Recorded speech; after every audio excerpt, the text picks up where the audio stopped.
"Ooh, our executives are so uneducated, we have to train them."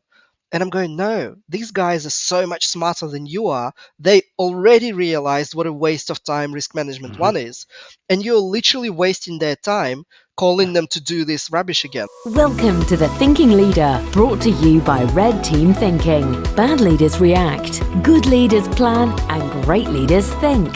Each week, you'll get new ideas and insights from business executives, military experts, and innovative thought leaders to help you lead more effectively and better navigate your complex world.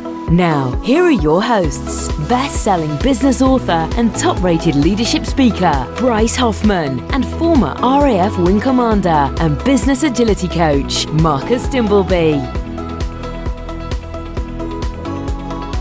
Welcome to another episode of The Thinking Leader, and today it's myself and I talking with Alex Sidorenko. Now, Alex, I call him Mr. Risk Management. He's been in the business for over 16 years, working as a chief risk officer at many large corporations. He's been doing risk management training for over 10 years. He runs the Risk Awareness Week, a large conference that runs every year and brings thousands and thousands of attendees. He also hosts the online blog Risk Academy on YouTube, where he's got over 10,000 followers, and he's published 2 books on risk management. Also, why I specifically like Alex and get him on board, and we've had a great relationship forming the last 2 years, is he calls himself the most controversial risk management vlog on YouTube. We're all about controversy at Red Team Thinking, and how Alex is bringing risk management into decision support and decision making is something I want to touch on today. So Alex, welcome to the show. It's great to have you with us. Thanks, Marcus, and thank you to the listeners. So Alex, I was reading earlier and it says that aside from doing the CRO risk management stuff, your passion and hobby is pushing for quantitative risk management and decision-making support from risk management. Talk to me about quantitative risk management. What is that for our listeners? It's the only way to do risk management. And the analogy I like to think is astronomy versus astrology. And so the kind of the very quick history of risk management, and it's very intertwined with the history of decision science. Probability theory is like 500 years old. Decision science is like 100-something years old, and neuroscience and behavioral economics is like 70 years old. And then all of these disciplines have traditionally been quite complex. And whenever something complex happens, somebody, usually a strategy consultant or an auditor, hijacks the concepts, dumbs it down to something very, very basic, and then sells it to everybody and makes it very popular. And that's how this concept of modern day risk management, or ERM, has been developed. It's basically somebody's taking different complicated sciences, dumbing it down, or maybe even forgetting the sciences existed in the first place, and just selling it as a new concept called risk management. And so, just like in the analogy of astronomy versus astrology, probability theory, decision science, and neuroscience, that's astronomy. That's things you need to send people to space. And risk management, qualitative risk management, is astrology, your horoscopes, basically meaningful, colorful things that have no measurable impact on decision making whatsoever. Sometimes they actually make things worse. So when you ask me what is quantitative risk management, well, quantitative risk management is that original risk management which was meant to be 500 years ago. And then everything else is kind of not risk management, but we are forced to call it risk management because the regulators picked it up, the auditors picked it up, the rating agencies picked it up. And in fact, in my day job as a chief risk officer or head of risk or insurance at large corporations around the world, whenever somebody reaches out to me with the question, give us something on risk management, without a doubt, they always mean something on this astrology. And not the real quantitative risk management. Because that's hard, isn't it? Well, yes, and because this concept of astrology has been so far entrenched into the risk profession, people that ask the questions usually are not even aware, like genuinely not aware that quantitative risk management exists, and it's basically kind of the right way of doing science. So answering your question, what is quantitative risk management? It's what risk management always meant to be. It's when you Yeah, trying to look at the decision and understand what are the different uncertainties around that decision, and you're trying to estimate, simulate how these uncertainties will affect the decision and how will the decision change if the underlying assumptions change. brilliant. And that's why I wanted to talk to you today, because that is exactly aligned to what we do with red team thinking and that concept of making better decisions faster. Because if you're managing risks for anything other than that, then why are you doing it? And often that facade, if you will, of the term risk management, it's not, is it? It's pop it on a risk register. We've managed it. It goes in a drawer. We forget about it until the risk manifests and causes a problem because it wasn't really addressed. We're not understanding how to mitigate and avoid these risks going forward. So I love that perspective of, quantitative is what it should have been from the outset. But it's funny how that it's lost its flavor over time. So bringing that back to the forefront, I think, is a great passion and definitely a great hobby to have. So my blog is called the most controversial risk management. I think it's called possibly the most controversial risk management blog because nothing is certain about the future, and there's a high probability that my blog is the most controversial. But I didn't call it. Somebody else called it, Mhm. and apparently you're now considered controversial for trying to stop people doing astrology and bring back the astronomy, saying, I "Well, know. you claim you want to go to space, but you can't go to space with horoscopes. Yeah. It's just a waste of time." So yes, it's a fascinating kind of circle that I've done in the risk profession. Because you're almost killing the sacred cow, isn't it, of the individuals who've been schooled and brought Profiting. up on that and gone through that and obviously profiting. Yeah, we get that a lot with challenging people to think. Everybody thinks they think.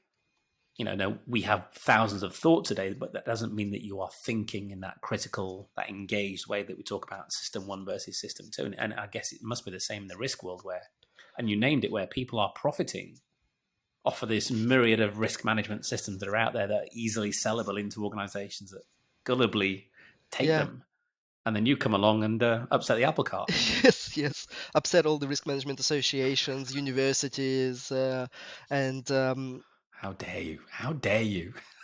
yeah, no, it's fun. The most the irony, I think, of the whole story is that um, by selling horoscopes to risk professionals, the companies that are selling horoscopes are making some money, a little money, um, relatively low margins, and they do it a lot. So it's kind of Mm-hmm. low margin but big volume type of sale.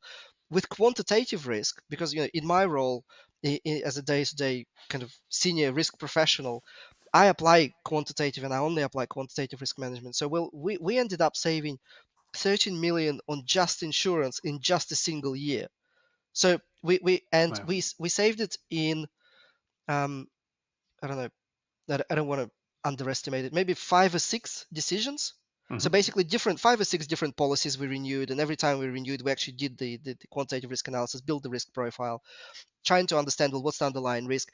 Immediately discovered that we were underinsured, so we actually doubled our insurance and sometimes tripled our insurance, and still saved a lot of money because we were able to calculate the fair price of the policy and then communicate that to the markets.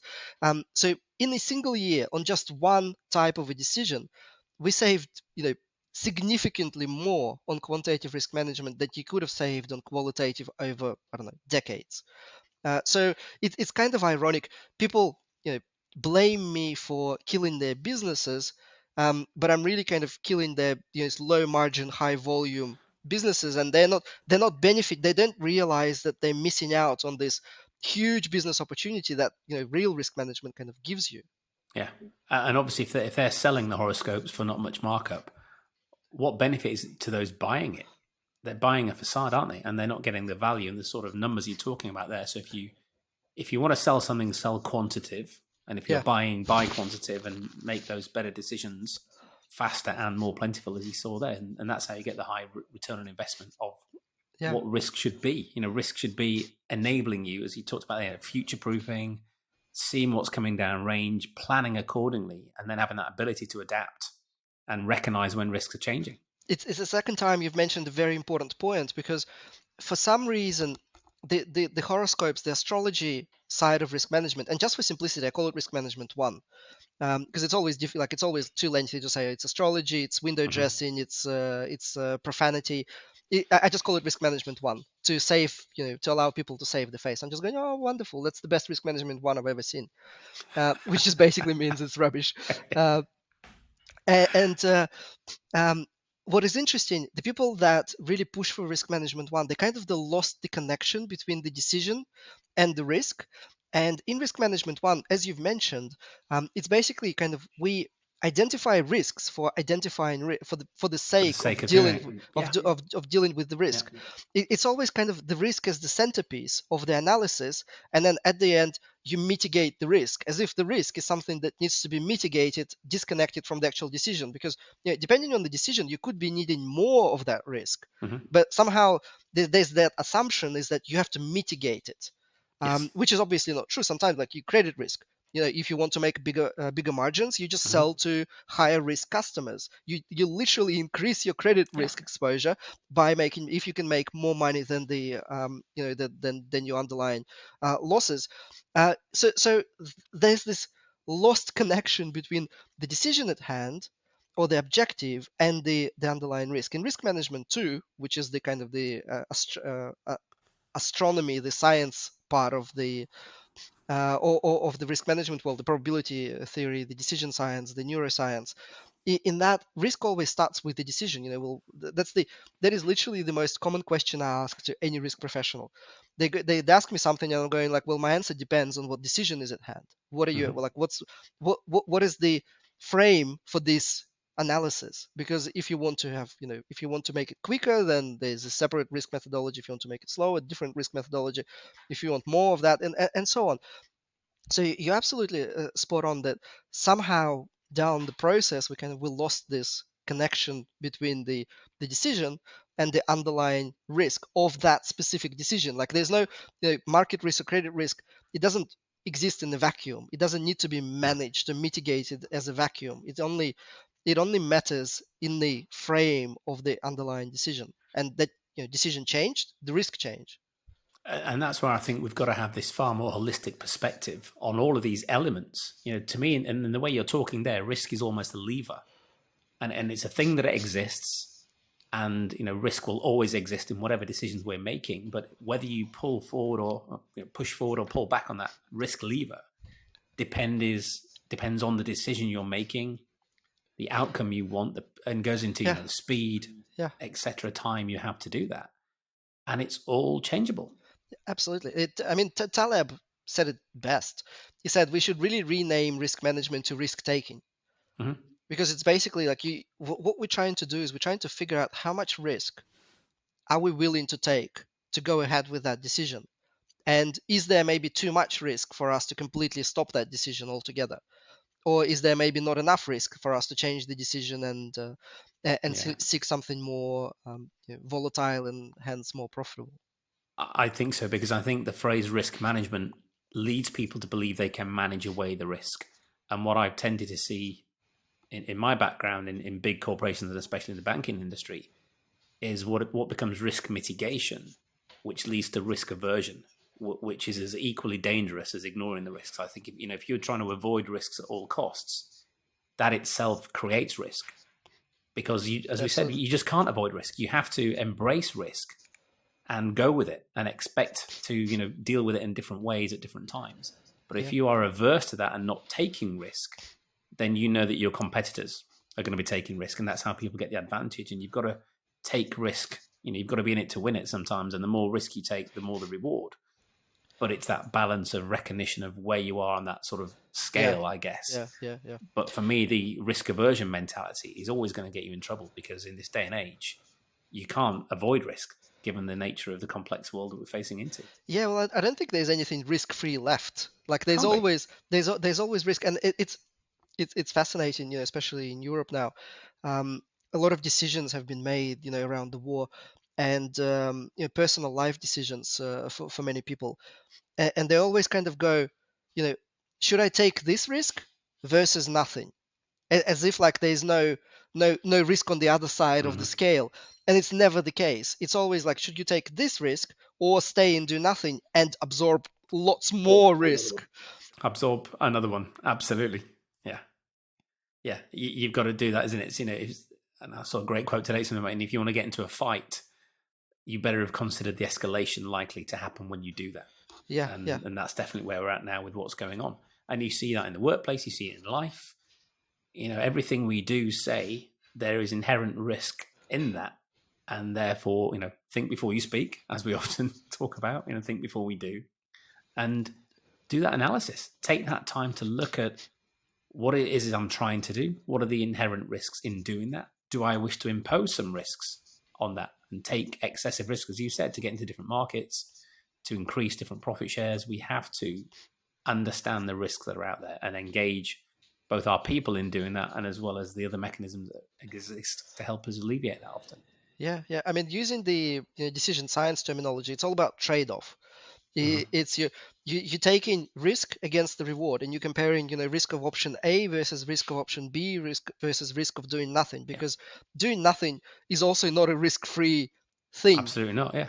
And another fascinating research that I came across is that some scientists, I can't remember, I read it in the book, um, have investigated how decisions are being made by executives, and this is pretty consistent with what I observed in my role. It's usually the decisions are binary. It's do this or do nothing. But in reality, there's never two choices. Do this or do nothing. There's always do this or that, or A, B, C, D, Yeah. and do nothing is like your option F. And comparing all these alternatives is just too complicated for a human brain to process intuitively. And in fact, there's a lot more research by Philip Tetlock, who concluded that in the fields that he studied, and he studied like 80,000 forecasts in different areas of life, and he concluded that very rarely, if ever, intuition can consistently outperform simple mathematical models when it comes to accuracy of thinking about the future. Yeah, absolutely. And that risk decision making process, we've come up with something we call it iterative decision making, because and we were talking to Dr. Gary Klein about this, and he said, anybody who thinks they can sit in the boardroom and make a decision today and then go away, come back after the weekend and expect that decision to still stand on Monday is kidding themselves. They're delusional given this complex world we live in, because again, you can make a decision today and it may be the right decision, but tomorrow something could happen at speed and that decision is therefore wrong. So you have to iterate, and that allows for that short term looking at what's going on right now. Because as you said, if you look and plan too far too wide, there's so many things, so many moving parts, it almost becomes overwhelming. And therefore people don't. They just put it on the register and stick it in a cupboard somewhere. Whereas if you just go short term, and this is where the whole purpose of agility coming into the play is iteration, experimentation, try Yeah, something, make a decision today. yeah, Was that the right one? Look back and reflect tomorrow. Yes, it was, carry on. If not, where do we need to pivot to? So you have this iterative decision-making capability. yeah, And from that, you create plans with optionality. So those plans are baked in where if risk A manifests, we pivot to B. If risk B manifests, we pivot to C. And you're delegating that capability down to the teams to make that decision, rather than holding it at the top and therefore increasing the decision-making cycle.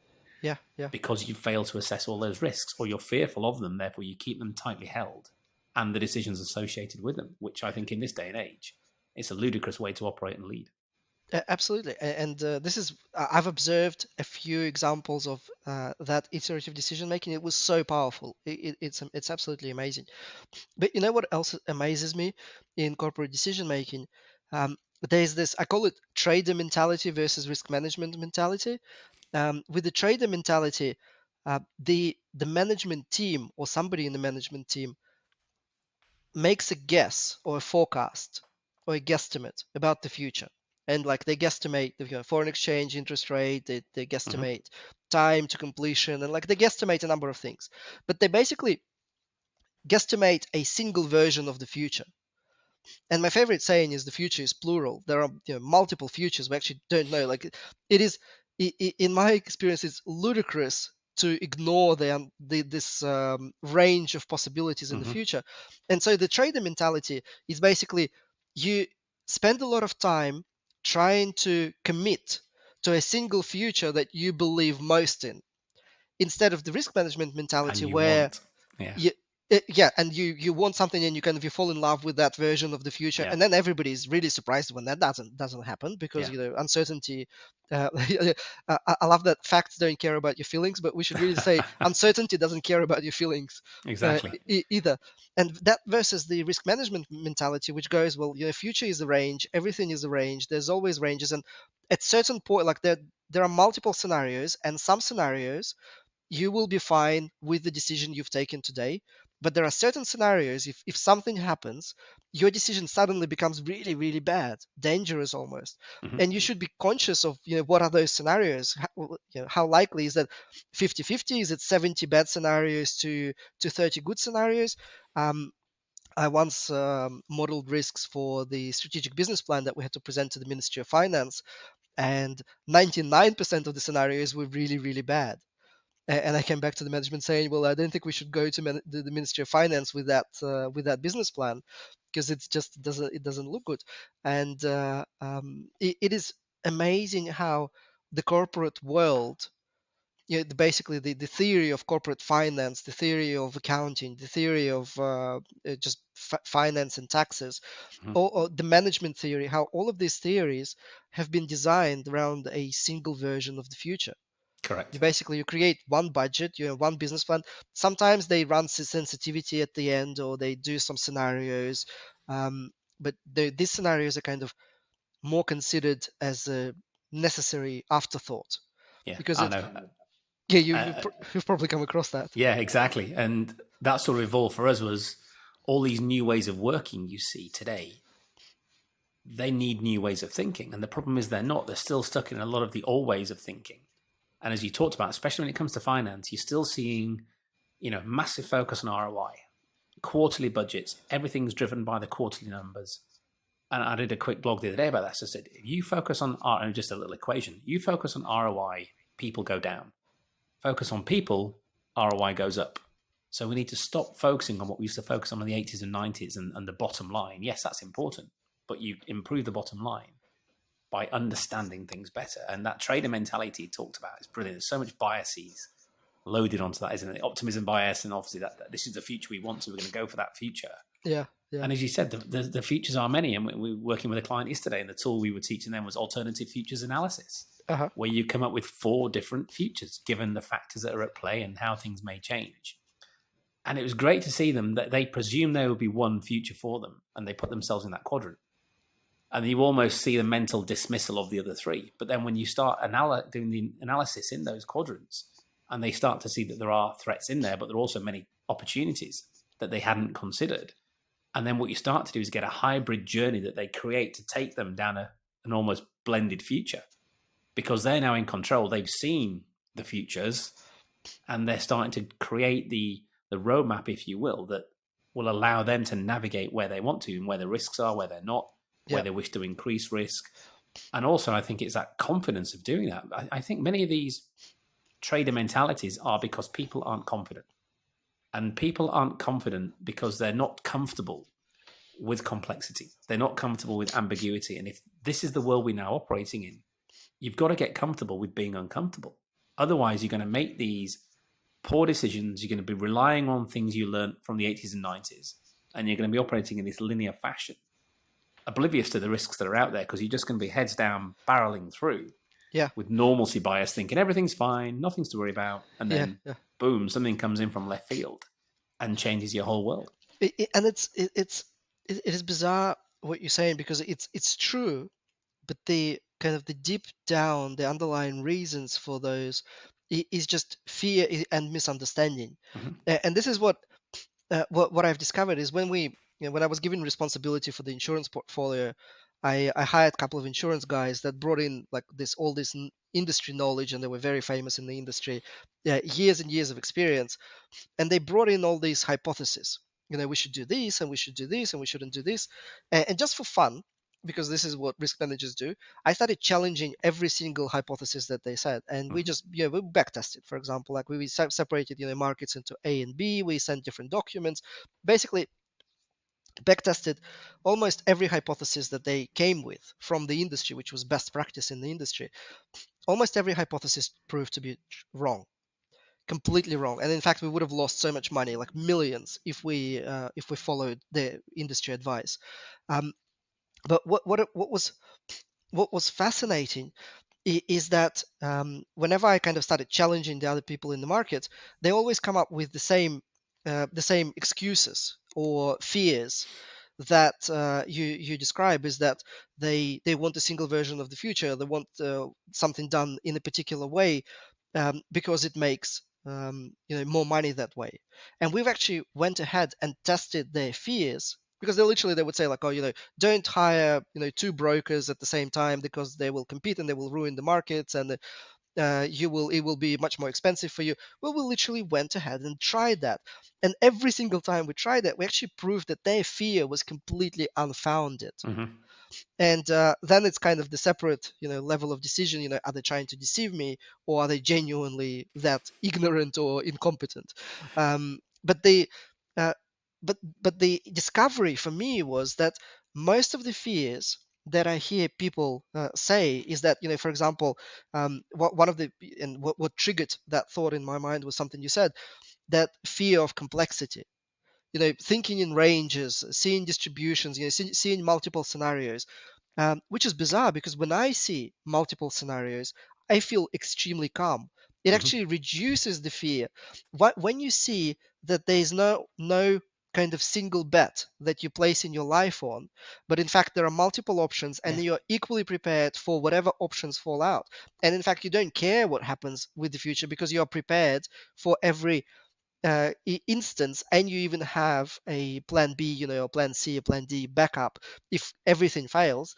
Um, you feel so much more comfortable. Yeah. So the people that are scared of complexity are just lazy, because they probably haven't done the complexity to realize how much it reduces fear, not induces, not induces it. So it's interesting that we we're still kind of, the management theory is still filled with those, I don't know, what are they, wives' tales?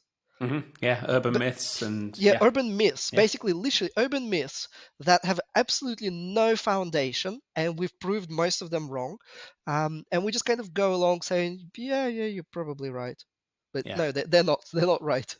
No, so you heard it here, listeners. If you're fearful of complexity, if you're listening to all wives' tales and urban myths, you're just lazy. We told you this was going to be controversial. Alex, it's been a great first half. Let's take a break and we'll come back shortly.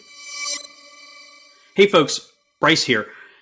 If you're listening to this and you're liking what you're hearing and you're wondering, am I a red team thinker? We have an easy way for you to find out. Just go to the show notes, click on the link there to our free assessment to find out if you are a red team thinker and what you can do to think more effectively, to lead more effectively, and to make better decisions faster in your complex world. Like I said, the link is in the show notes, or you can simply go to our website, redteamthinking.com. Check it out. I can't wait to see how you score. Great. Welcome back. Had a great discussion during the break, and we're here to talk more about risk management with Alex Sidorenko, who I also wanted to mention, just to validate Alex's credentials. He was the Risk Manager of the Year in 2021, and that was from FIRMA, the Federation of European Risk Management Association, and RIMS, was that for the Risk and Insurance Management Society? So Alex has got some clear credentials. Well done. Yeah. On top of saving 13 million and reporting that back to the shareholders, I went ahead and submitted a couple of applications to the different risk competitions, and I was very lucky to be selected the best risk manager in Europe, by FIRMA. And we received, RIMS was particularly fun. It's basically the biggest US risk management and insurance association. And it was fun because I applied for a different category, or at least I think I did. And they probably didn't feel right giving it to a non-US business, because our US subsidiary is relatively small. We were a European business at the time, and I think they created a special category, literally made up a category to give us an award, Brilliant. and it was like the best risk management implementation in Europe, or so, international best international Just implementation. so they didn't upset the American cadre. Love Yeah. that. Because the case was so solid that Mhm. I think they felt bad to not acknowledge it in any way, Yeah. because that would just be strange, because what we've done was absolutely groundbreaking for the risk profession. But then they also couldn't really give like the local US award Yeah. to the European business. Awesome. I remember that my daughters got invited out. They were cheerleaders in the UK, and their coach knew somebody at a big US cheerleading school, and they got invited across to compete in the US in Florida. So they all flew out there, you little girls going, "Where are we going?" And they won it. It was crazy. Beating the Americans on their own soil at their own game, which is fantastic. So, obviously, we have the best of the guests on our show. Alex is absolutely number one in the risk management world, hence why I call him Mr. Risk Management. So, this should be an easy question for you, Alex. What are the top 3 mistakes that you see organizations making with regards to risk management today? I mean, where do I start? I can think of like 33. Okay, we'll The run a 3-hour show today. Yeah. Let's go for it. um, let me see. Well, the I think the biggest the biggest mistake organizations make is thinking that risk management one, or astrology. In English I keep Mhm. forgetting which one is which. Yeah. Astrology is the horoscopes. Thinking that risk management one is all there is, and basically doing the risk management one, doing the astrology is really easy. Like, you get a risk management policy, risk management framework, risk appetite statement, risk register, couple of risk reports. You assign risk owners, and you do some mitigations. Yeah, like, I'm not kidding. I've done that. A couple of organizations back, I I was hired to do it quickly, fix the risk management one, and then kind of I was given mandate to integrate into decisions and change how investments were made and change how budgeting worked and how performance was risk adjusted. But I had to do risk management one. Literally took me 2 months to get everything out of Mhm. the way. It's like, it's that Audit simple. ready. Yeah. Yeah, no, and you have no idea how right you are. I literally had a folder. That's probably why you got the call, was it? Audit's coming. Yeah, I literally had the folder. Well, yeah, it was actually the prosecution office. I had the folder that I could give to anybody with just all flashy, risk management things. Um, and I think the biggest mistake organizations are making, they're thinking that's it. Like, Yeah. you bias some protection or leeway against the auditors and the state auditors and the tax office and the regulators and the Mhm. and some other external parties, and then they just stop, and they're thinking, well, we've done that, and now kind of redoing that, like any junior employee can kind of continue the process once it's set up. And they're thinking like, this is it, like the value actually turns out, like, it turns out risk management is actually a flop or a Mhm. fad, because you've done that. And this is this is the hint, and I know I'm deviating. I'll come back to the three No, don't. questions. Keep going.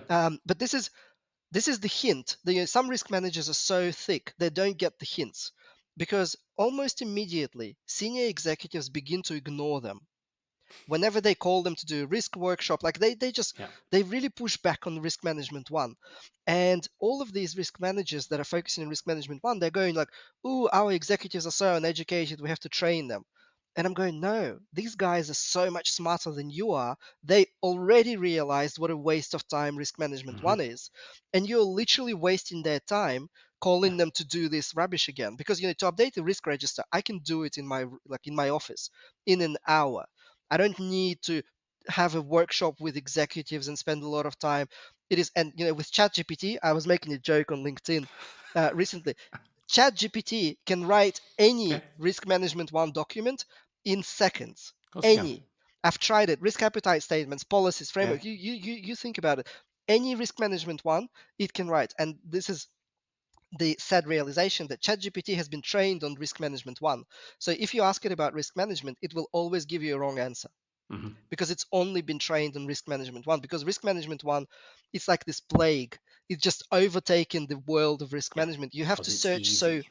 Yeah. yeah, exactly, because it's easy. Like, I meet so many risk managers. I'm going like, oh, how do I become, upgrade my skills? I'm going, well, do math. And they're going Yeah. like, oh, well, we've never done math. I'm going, well, how did you Start. end up in the risk role? Because it's like imagine speaking to a doctor who's never done anatomy or biology or chemistry. it's inconceivable. Mm. It's the That same wants with to be a risk. surgeon. Yeah, Yeah. exactly. Who claims to be a Claims to be surgeon. even worse. Yeah. Yeah, and so the first mistake is not kind of jumping onto the risk management world, into the decision science, into the quantitative, simulations, Hmm. trade-offs, efficient frontiers, all the tools and techniques that we have for simulating future and making better decisions. And that's one thing. And I think the second biggest mistake is that executives are very kind of protective of their areas, and any decision, literally any significant decision. Okay, I'll be more politically correct. Any significant decision can benefit and be significantly improved by the application of some sort of risk technique. Hmm. Whether it's CIA's assumptions check, or it's a decision tree, or it's an influence diagram, or it's a full-blown Monte Carlo simulation. Yep. Um, any decision on the planet, any significant decision on the planet, can significantly benefit from the application of these techniques. Most executives and their teams don't have the competencies. But the second mistake We know this. We know this very well. This is exactly where we come in. Yeah. don't have, I mean, the risk angle Hmm. competencies. They're probably competent in their own field, which is again no fault of theirs, because they've been educated in corporate finance, and it's just a sad realization that corporate finance have been teaching people to build single case scenarios. Like there's no this multiplicity of futures in corporate finance. And the second mistake that organizations make is that they stick to their guns. They don't open the door for this new world of thinking, of this risk thinking. They don't kind of not just not invite. I'm not that naive that somebody invites me to their food court.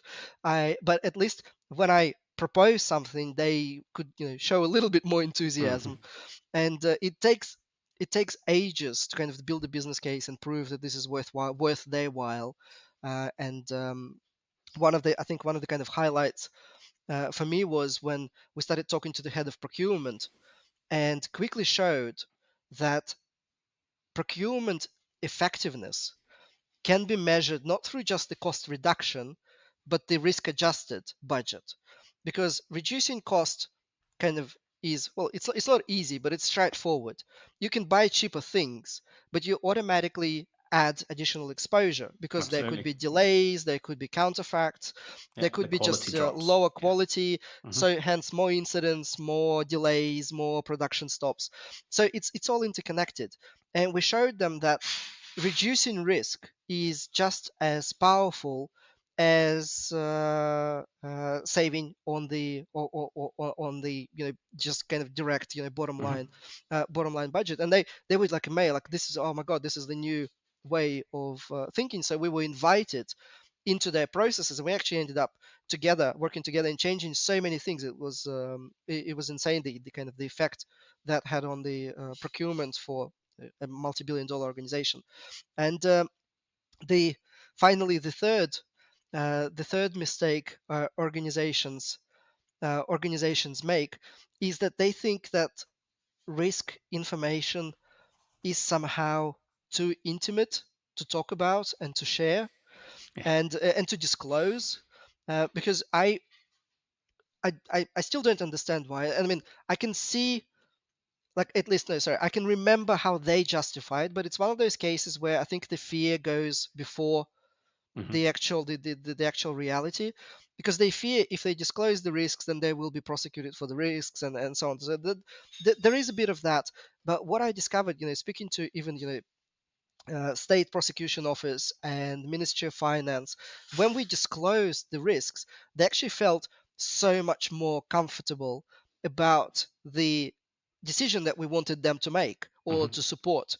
And that actually kind of improved the business case. So every time I've tried disclosing risk, because, for example, for a long time, I wasn't allowed to show our simulations and our scenarios to rating agencies, because supposedly that would have showed them that we have risk. And I'm saying, well, they're not stupid. They know we have Yeah, risk. that's a naive belief if you think Yeah, that. but in fact, we can actually build a case around that, showing that yes, we have risk, but A, the risk is actually much smaller than you think in your intuition, and B, we actually have these risks under control. And that's one of the reasons how we saved millions and millions on insurance, because we were actually showing we understand our risks.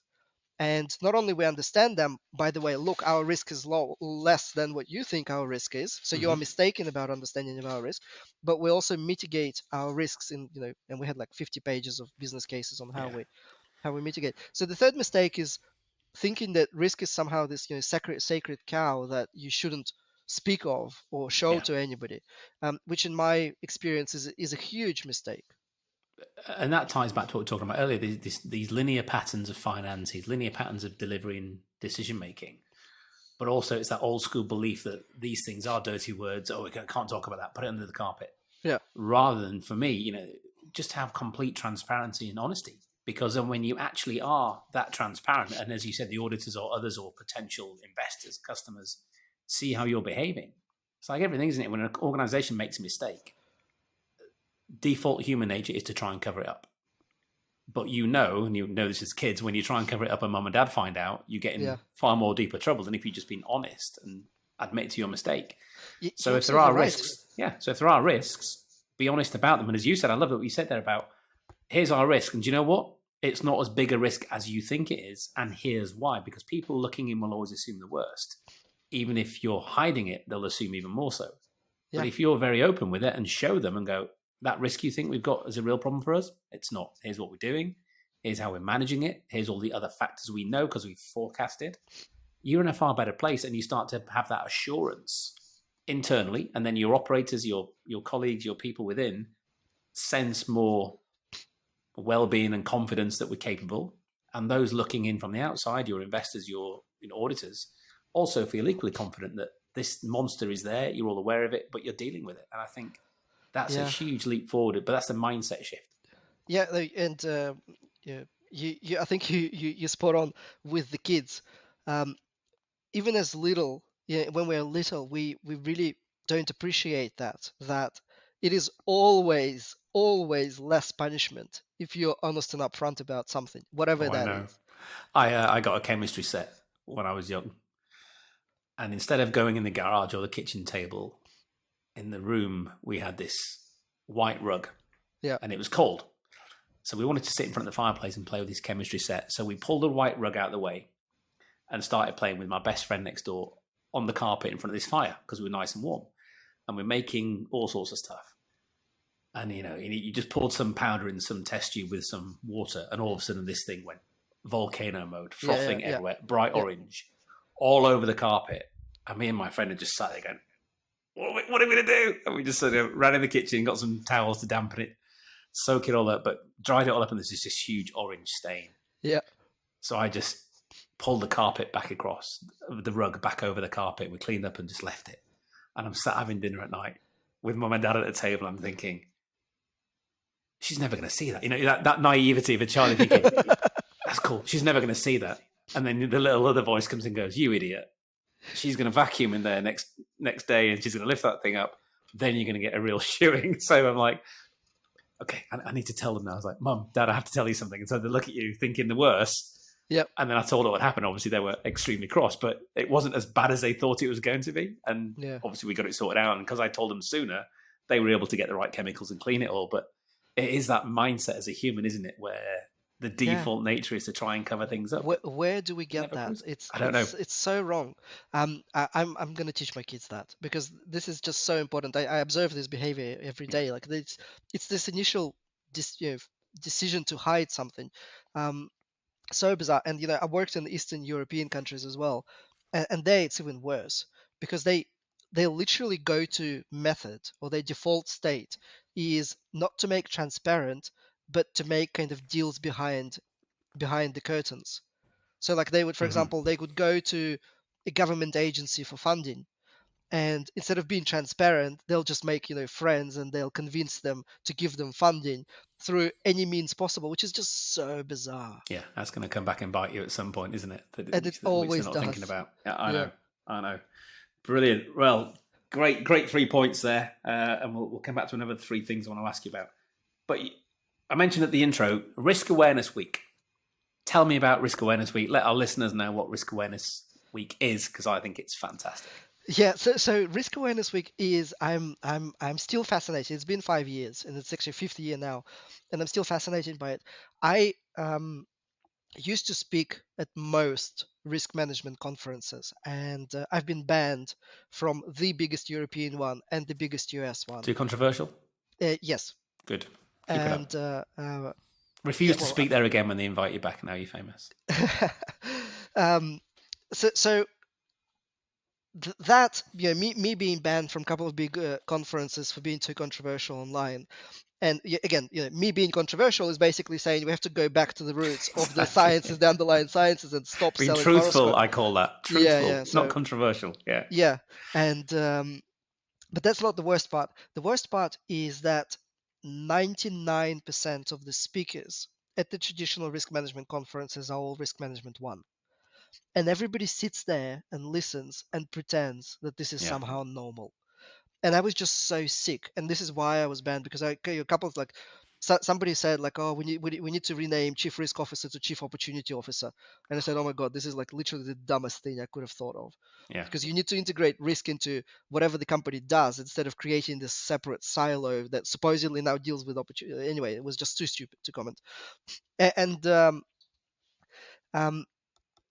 every workshop was risk management one. So it was like, we use this horoscope and we use this horoscope, and hundreds of people were there pretending that this is somehow normal, Mm-hmm. and this is what risk management should be. I was so ashamed, of being there. So anyway, I for years, because I've done a couple of conferences, physical conferences in in Europe, and we had 300 people, 400 people, but it's just too much work. I really didn't enjoy the process, and we always only had risk management two speakers. So I was, for a couple of years, I was already discouraged with the existing conferences, and I hated traveling.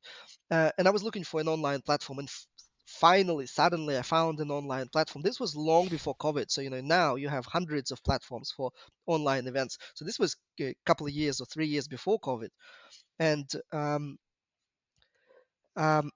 the, it all connected.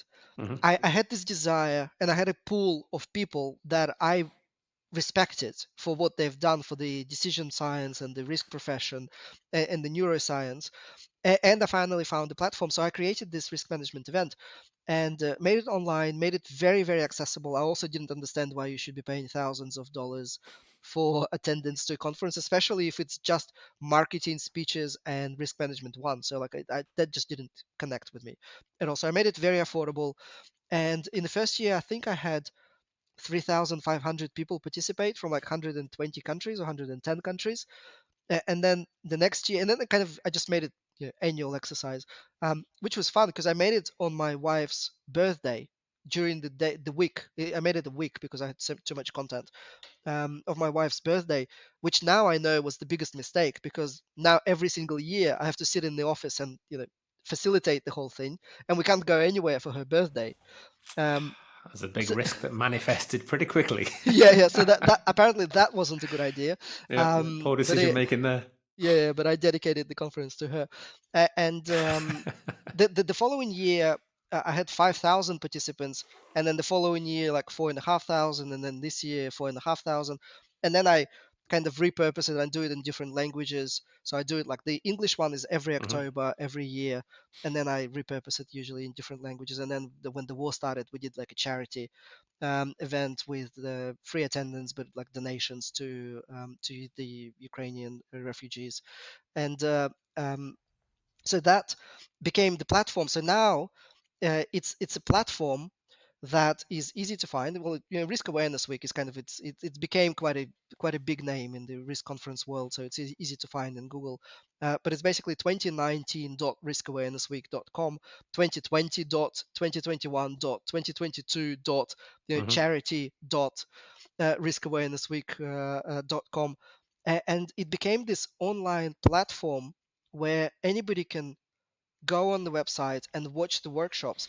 And I think the kind of the biggest thing that I've tried to do, and this is the workshop that you facilitated and the other workshops, is that I try and not talk about hype topics, but rather Hmm. the underlying science of something. So, for example, Yeah. we have a workshop on a an influence diagrams or a decision tree or like a stochastic decision tree or a building a stochastic risk profile, basically quantitative risk profile, because you can apply that knowledge. First of all, that those sessions that some Stanford professors or NASA engineers did in 2019, they're just as relevant today as they were in 2019, because the underlying science of risk hasn't really changed. It has been kind of consistent over the last 500 years or so. And whatever the next risk is, because it was cyber, was the sexy risk, then it's climate. Well, the underlying math behind any of those risks is basically like a decision tree with Monte Carlo, or an influence diagram with Monte Carlo, or scenario like an assumptions check with Monte Carlo. The actual technique that sits behind the umbrella title is still the same, and the workshops are specifically targeting the techniques. Whatever your next sexy risk, sexy risk will be. So I'm quite passionate about that, because we now have 150 workshops, most of them available for free. 150 workshops that are just applicable to anyone. The connection on cognitive biases when talking about risks, the connection between decision science and risk management. The which one did you do? The um, The lost art of the contradiction. loss of Yeah. contradiction, which is So. this powerful concept of somebody challenging Hmm. the assumptions that the decision team is proposing. That a fundamental skill for any organization, and it will probably continue being as relevant and as fundamental for the Always. Yeah. foreseeable future. Yeah. So it's that it's that knowledge that you can kind of dive deep into, and yeah, it's a lot of fun. No, I think it's great, and as we were talking about earlier, the beauty of digital now and the way you've structured this platform. Hey, you can make it in October. That's okay. You can go there now, see all of these great classes, download them, watch them all, and that's just a database now that is building up year on year, and you've got 5 years worth now of absolute quality knowledge Yeah, and quantitative depth behind it as well, which I think is just a fantastic thing for the risk management. And as you said, you're making risk sexy. You're bringing it back, and I think that's what people really need to do is embrace this as a thing, and get their arms around it and understand it rather than ignore it and don't mention it because it's a thing that we don't want to talk about. yeah, yeah. Great. I said I wanted to come back to three things. So we talked about the top three things, the mistake wise, that organizations are making. Let's wrap up with what are three things that our listeners today should do regarding risk management at whatever level they are in their organization. What could people take away tomorrow and start to get benefit from straight away? Well, what I'm discovering is that especially people in risk, or kind of people trying to learn about risk, I think the biggest thing they can do is not read a book, any books that have a risk management in the title, because that is almost certainly going to be a risk management one book. They're So obviously, everything where you see risk management, it should be brackets one yeah, that isn't written there, but that's what you're saying these books are, is it? most of the time. There are a Yeah. few exceptions. For example, my free book, which is, by the way, very easy to find. You just Google free risk management book, and it's number one in Google. And it has risk management in the title. And Doug Hubbard's, the title is Why Risk Management is Broken, Hmm. and how to fix it. But that's about it. The other books that are actually extremely valuable to learn and understand and appreciate what risk management is all about have nothing to do with risk management in the kind of modern day Yeah. sense, because they're all about decision science, decision quality, making decisions under uncertainty, using probability to estimate uncertainty.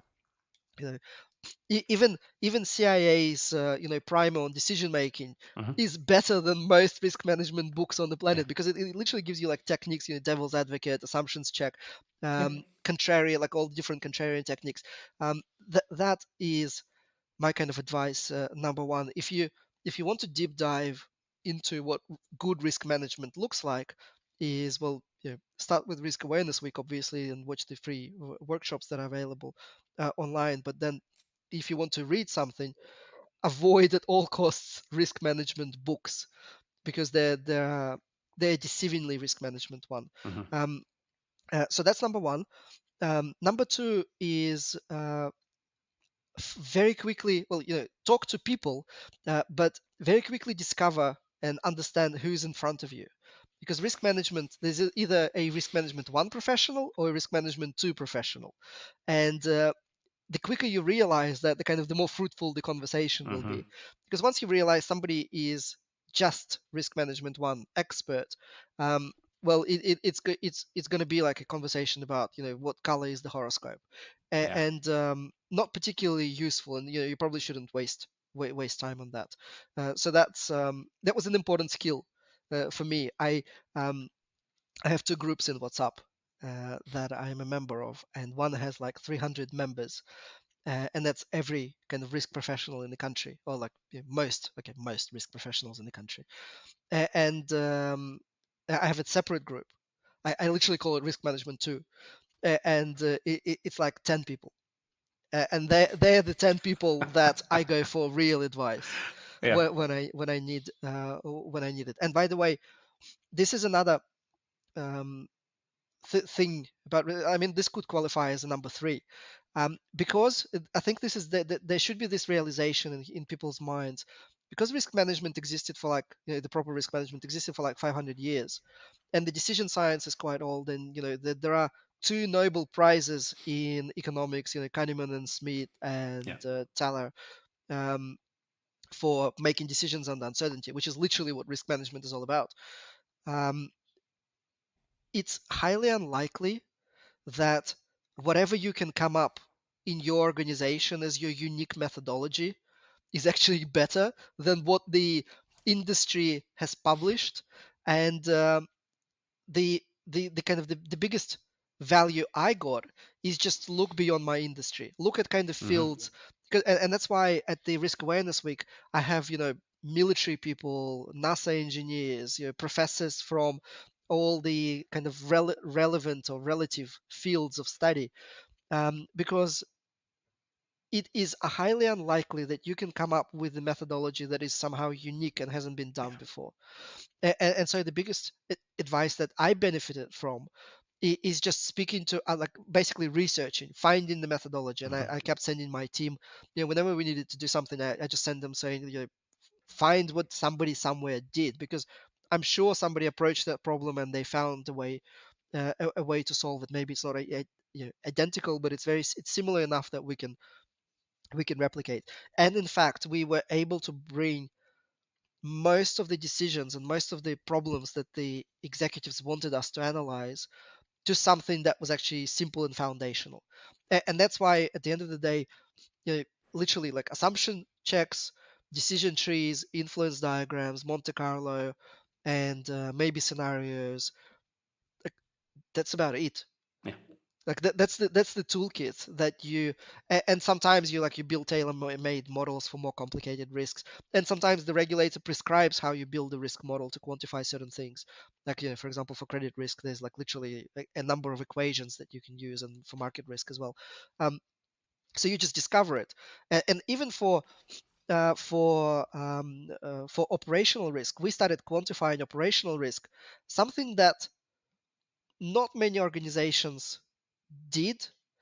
And but we had a lot of, like, the shareholders and the executives, they were all from banking, and we wanted to use Basel, and we wanted to stick to Basel as much as possible, even though it's not directly applicable, and it has a completely different taxonomy of operational risk. We still, like, the initial response was, oh, completely not applicable. In fact, Basel is really poor on operational risk. Um, Only to discover that if we gave it enough thought, we actually figured out how to make the connection and almost completely replicate the banking approach to the chemical plant approach in operational risk. And it didn't kind of solve all the problems, but it solved enough problems for us to use, and then just come up with a different methodology for the kind of the unsolved bits. Um, so the third advice is just like that there are solutions and models and examples and methodologies for almost anything you can think of. People are climate change. Well, that's not novel, and cyber is not novel. Like any Mhm. like that's why I keep saying in the comments on LinkedIn, like I can literally quantify any risk on the planet, Yeah, and I can do it kind of quickly and poorly in maybe like 15 seconds, and then I can do it properly in like a couple of days or a week or maybe a month. fabulous. Well, three great top tips there from Alex for anybody listening out there. So if you're doing risk management one, if you're doing the facade of risk and not talking about it, then I suggest that you search free risk management book and you'll find Alex's free book, or get across to Risk Awareness Week. Look on the website, you'll find it on Google easily.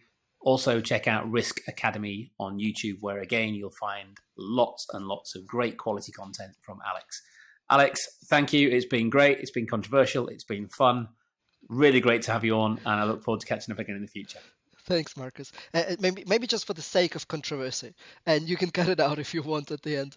I love your advice. Search for the book, search for the Risk Awareness Week. Basically investigate what Risk Management 2 is all about, or just resign and make everybody's life easier.